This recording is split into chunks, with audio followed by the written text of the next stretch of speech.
What is going on, Multiversers? Welcome back to the channel. We have a boatload of new information to go over in today's video, such as how to get free Gleamium, and there's going to be quite a lot of it as we do the math later in the video.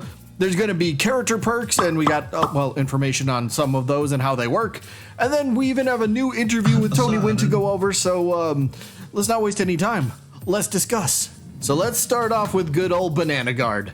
What are we talking about? Well, Banana Guard, if you haven't heard, is going to be a free character to every person who completes the new tutorial. So as long as you complete that, you get yourself a brand new character, right? That was pretty cool. Well, take a look at this new tweet and screenshot from, well, in-game. And the screenshot says, log in one more time.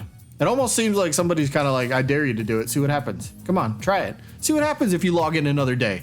But it shows then a picture of Banana Guard. So that is pretty much affirming that you will have to log in a second time on a second day in order to acquire this Banana Guard character. I thought it was a little bit interesting. I don't know if this will end up changing once the game releases next week, but you know, the information is out there, and you know, maybe some people didn't know this. So if you're looking forward to Banana Guard being a playable character and you're gonna unlock him through the tutorial, well, you might have to wait an extra day. Now let's take a look at some character perks. They're unique perks, if you will. So if you're a new player to the game, very quickly, every single character in the game are going to have unique perks. And these unique perks will be essentially power-ups or modifiers to certain attacks that whatever character has. So we're going to be talking about Jason and Joker, for example.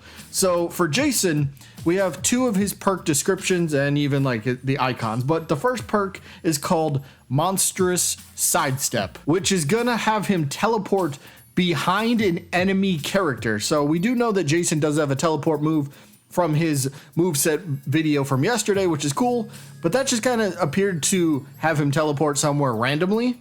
But this perk is now going to adjust it to where you're going to teleport behind an enemy character. This could be a little weird. I was thinking about this. What if you do this off stage? You're going to teleport behind the character off stage? I mean, it could set up for some pretty fun and interesting plays, but like that could kind of throw some people off at first. But this is going to be one of Jason's unique perks that, well, modifies one of his existing moves. And for his second perk, this one is absolutely bonkers. This one, wow, like the name of it is called Resurrectionist. Now, I think we can kind of guess, right? Jason resurrects all the time. That's kind of cool. So the perk itself says the first time Jason and an ally get wrung out, they will instead be pulled back into the middle of the stage and continue fighting for a brief period of time. That's nuts. Basically, you kill him, but he just comes right back. So I thought that was a really cool idea on the devs' part. This is a very awesome perk idea. Now let's move over to the Joker, and he's got two unique perks that we know of, at least as of right now. But the first perk is called Runaway Inflation. Now, it says here, the longer that he holds his balloon attack, which I believe is his up special where he kind of blows up the balloon, then he like kind of floats up into the air. I believe that's the one that they're referring to. But when he, the longer that he holds his balloon, the bigger the balloon is going to end up becoming. So it just kind of grows bigger. I guess it means, I don't know if it travels faster. It doesn't say that, but I don't know. Your guess is as good as mine on this one. But perk number 2 is one I'm a little bit more interested in because, well, I can imagine how this plays out a lot better than the other one. But this one is called Joker's Wild, and it's when Joker throws one of his playing cards for his neutral special. So his neutral special, if you don't know, he throws out 3 Joker playing cards in quick succession. But if Joker has this perk equipped, one of those regular playing cards are going to be, well, on occasion transformed into an exploding card instead of a regular one. Now for one of the bigger topics of today's video, lots of earnable Gleamium or free Gleamium. Freemium, if you will. I don't know if that works. But every character, so check this out.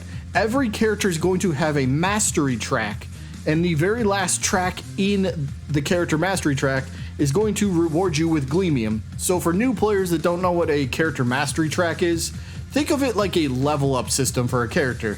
So at the end of each match, you're going to get XP for said character. So if you're playing as Jason and you play a match, well, you get XP towards your battle pass, and you get XP towards your character mastery track. So when you reach level 1, you're going to get a reward. Level 2, 3, 4, 5, all the way up to whatever it is. During the open beta, it was level 15 was the cap. I don't know if that'll be the same, but for argument's sake, we'll just say it's 15 again. So once you reach level 15, or whatever the last level is of the character mastery track, you will be rewarded with 150 Gleamium. That's pretty cool. Free in-game currency. Free premium in-game currency. That's pretty nuts. That's pretty nuts from Player First Games to do that. They're really living up to their name. I like that. But it gets even better. Because when you start to do the math a little bit, right?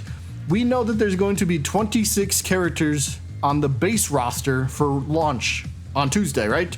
26 characters. All right, so if you max out all 26 characters, well, 26 times, what, 150 Gleamium, that's going to give you 3,900 Gleamium max. That's pretty dang cool. That can buy you that could buy you a bit. It could buy you a bit. 3,900 Gleamium is, I think that's pretty cool. It's all free. All you have to do is literally play a character, level them up, get to the last level, and bam, you're rewarded with Gleamium. How cool is that? But it even gets a little bit better. Because when you think about it, if you have the Battle Pass, the premium one, although the free side of the Battle Pass does reward some Gleamium. I don't know exactly the amount on that, but if you end up completing the Battle Pass, that is going to give you an extra, 1,150. So if you combine a Battle Pass's Gleamium that you get back, combined with the 3,900 Gleamium that you could get from the entirety of the 26 base roster characters, that equals 5,050 free Gleamium for simply playing the game and leveling up characters and progressing through the Battle Pass. That's good. That'll be a lot of cosmetics that you can use. That'll be a lot of cosmetics that you can buy, so that's pretty cool. All right, we kind of talked about the Battle Pass a little bit, so anybody see these images kind of floating around yet? So I found a few that were, kind of more readable and legible than others. So, for example, take a look at this first one, right? And this apparently is the second page of the Battle Pass, as we can see, tiers 11 through 20. So when you take a look at it, we can notice a few different things. We do notice something like a new character taunt for Finn. I believe that's at tier 12 right there. So new taunt looks pretty cool. And now when we move over to the next one that we get to see, take a look at this is apparently page 4 of the Battle Pass. We get to see a few other interesting items here. There's one thing here over on the left. Looks like a crate, so like a mystery crate. No idea what the contents could be in this. Is it more, I don't know, fighter currency? Is it like something just randomly, like some in-game currency, like the fighter currency, the perk currency, or the power-ups currency from the Rift mode? Could it just be like randomly generated? I'm not sure. Your guess is as good as mine, but we do see that over there. But one of the big things that we see is a new costume for Jason, and this one is Matrix Jason. This thing looks actually sick. I like this. I really, really dig this. This is nice. And one other thing that we can notice here, there is 200 Gleamium, and right above it, it says free. So there's 200 free Gleamium in the 39th tier of the Battle Pass. So for free-to-play players, you're going to want to at least try to get to tier 39. If you don't complete it, at least try to get to 39, because there's a little bit of free Gleamium for you. Now let's move over to page 5 of the Battle Pass. This thing looks kind of cool because we do see 2 more character skins that we can get from it. Over on the left, there's going to be a skin for Rain Dog, the original character for this game. And then at the very far right of the screen, we do see Velma. What do you think? What do we call that? Park Ranger? Is that what that looks like? I think so. But there you go, 2 character skins in that section of the Battle Pass. But we also get to see something really cool at tier 46. This is a ring out. And this was a previously unreleased ring out. Obviously, it was unreleased because, it was never in the game, but we knew about it.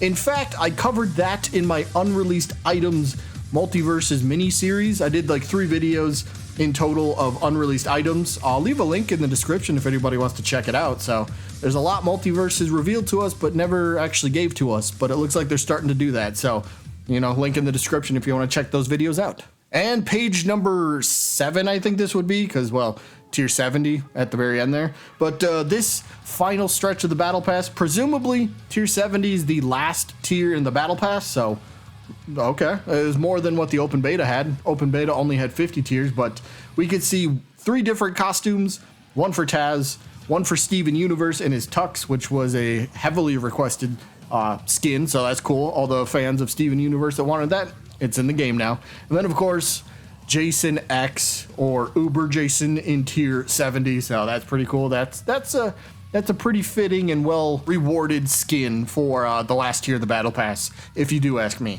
Now let's move on to the article, and Tony Wynn, the game director of Multiversus, did an interview, and I'm going to pull out some snippets from that article. If anyone wants to check it out, I'll leave a link in the description. Hopefully I remember.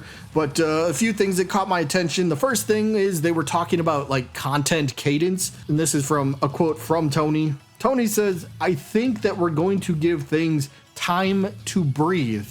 Now, there was a rumor, and we touched on this earlier in the week, but a supposed rumor from an unconfirmed leaker said that the new characters would be coming every 2 weeks.